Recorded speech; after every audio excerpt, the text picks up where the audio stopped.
Buenas tardes, mi nombre es Angela Quiroga Garzón y voy a hablar de la Revolución Cubana. El origen de Cuba.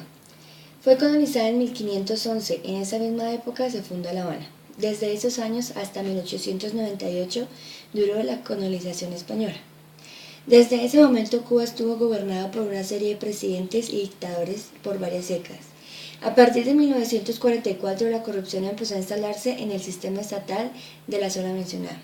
La dictadura de Batista. Batista gobernó Cuba entre 1940 y 1944.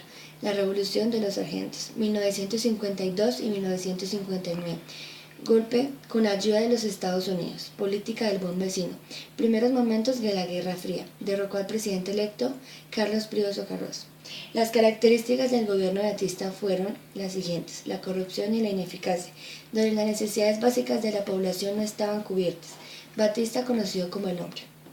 El inicio del proceso de la Revolución Cubana, impulsada por Fidel Castro, que se inspiró en las ideas de Carlos Marx, Vladimir Lenin y José Martí.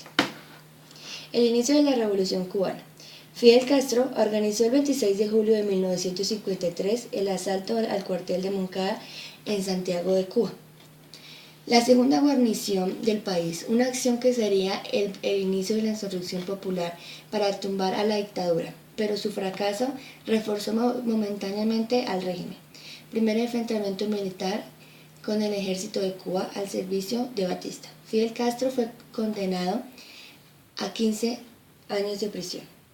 Castro y su partida de exilio a México.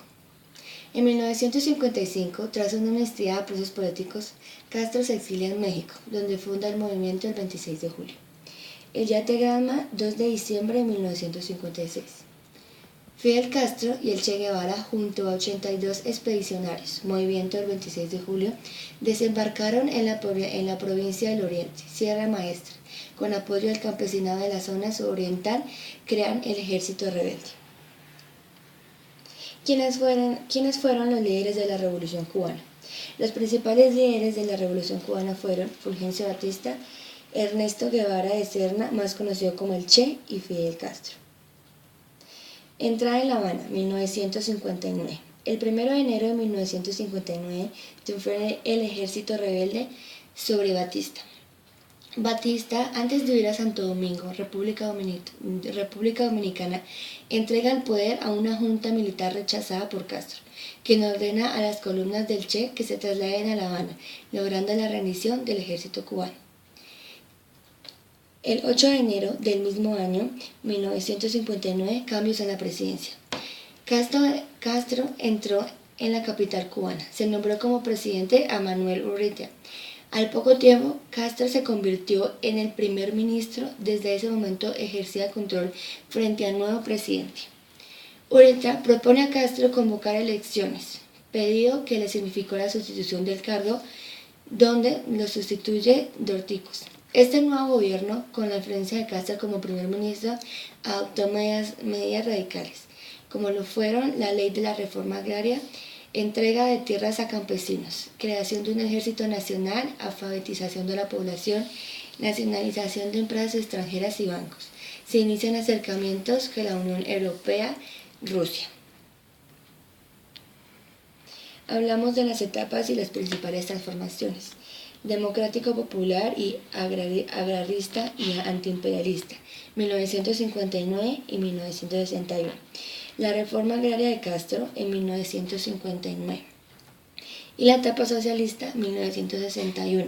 Los cambios en la economía fueron acompañados por las reformas en otras áreas que buscaban transformar a la sociedad cubana.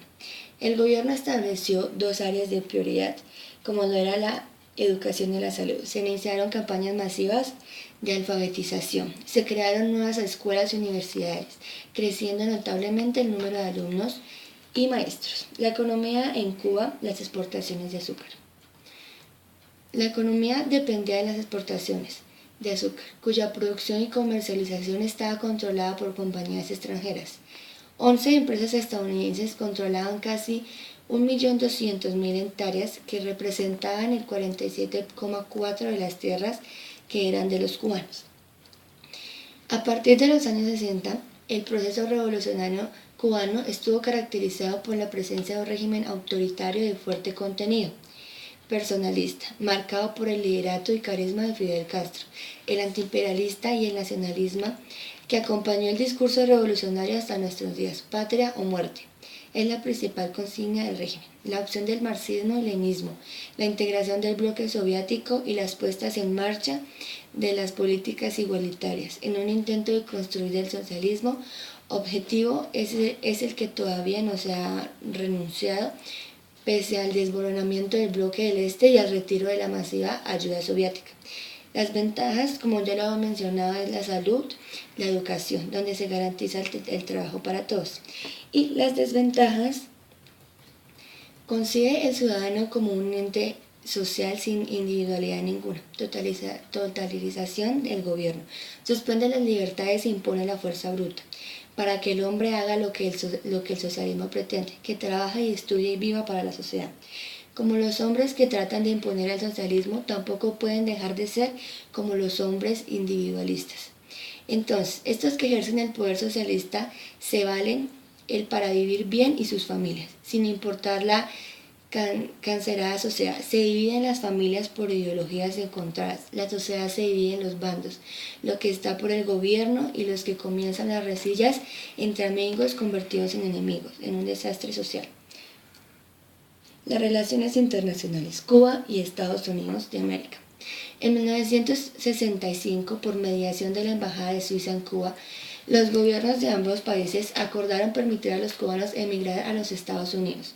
Más de 260 salieron del país antes de que el puente aéreo se diera por terminado de manera oficial en abril de 1973. En 1972 se firmaron varios pactos con la Unión Soviética, que garantizaban la asistencia financiera soviética del desarrollo comercial entre ambos países y la prórroga de los pagos de la deuda cubana. Además, Cuba se convirtió en el miembro de Comecon, Consejo de Ayuda Mutua Económica. En septiembre de 1977, Cuba y Estados Unidos abrieron delegaciones en las capitales respectivas. El fin de la ayuda soviética, periodo especial y crisis de los balseros. En abril de 1989, con motivo de la visita del presidente soviético a La Habana, ambos países firmaron un tratado de amistad por 25 años, pero Fidel Castro rechazó abiertamente la aplicación de las reformas políticas y económicas que había establecido la Unión Soviética. En julio de ese año, 4 oficiales del ejército fueron ejecutados y otros 10 sentenciados a prisión, acusados de contrabando y tráfico de drogas. El peor escándalo desde que Castro había llegado al poder. Con el colapso de la Unión Soviética, a principios de la década de 1990, las ayudas y subsidios comerciales del bloque soviético a Cuba llegaron a su fin. Las fuerzas soviéticas fueron gradualmente retiradas. Comienzo para la economía cubana el periodo especial. Posteriormente, hablamos de Estados Unidos. Estados Unidos endureció más de las sanciones en contra de las relaciones comerciales en Cuba, y en noviembre de 1992 la Asamblea General de la ONU aprobó una resolución pidiendo el cese del embargo estadounidense. Estas resoluciones condenatorias de la ONU se repitieron de forma consecutiva en los años posteriores. Durante 1993 y 1994 se produjo la demanda de la crisis de los balseros. Miles de cubanos cruzaron el estrecho de la Florida desde que se fueron levantadas las restricciones de salida. Sin embargo, las continuas limitaciones impuestas por Estados Unidos a la entrada de ciudadanos cubanos en ese país incumplían los acuerdos migratorios a los que se había comprometido desde el éxodo de Mariel. Bueno, los últimos enfrentamientos con Estados Unidos. En 1996, el Congreso de Estados Unidos aprobó la ley Helms-Burton, que profundizó en el boicot económico ya existente al pretender penalizar a las empresas que mantuvieron relaciones con otras empresas. En clara oposición, presentó una serie de medidas aprobadas por el Ministerio de Asuntos Exteriores de los países miembros para neutralizar los efectos de esta ley. Esta normativa no ha sancionado todavía a ninguna empresa que comercien con Cuba, pero sí han disuadido a aquellas que desean tener relaciones comerciales en la isla. La ciudad de La Habana fue la sede de la 9ª Cumbre Iberoamericana de Jefes de Estado y de Gobierno, celebrada en 1999. Tan solo acudieron a ella 21 mandatarios, entre los que se encontró el rey Juan Carlos I, el primer monarca español que visitó la isla, y por diversas razones faltaron 5 presidentes americanos. Al término de la cumbre, los asistentes firmaron la llamada Declaración de La Habana, que entre otras afirmaciones instaba al gobierno estadounidense a poner fin a la aplicación de la ley Helms-Burton. Muchas gracias.